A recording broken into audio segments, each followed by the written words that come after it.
Why your knuckles make that popping sound when you crack them? It's all about bubbles and pressure inside your joints. When you crack your knuckles, you're actually creating tiny bubbles in the synovial fluid that lubricates your joints.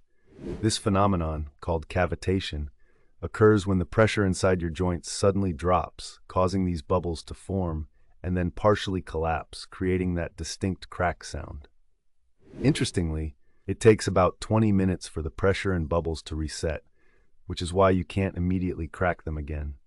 And don't worry, cracking your knuckles isn't harmful. Studies show it doesn't cause joint damage or arthritis.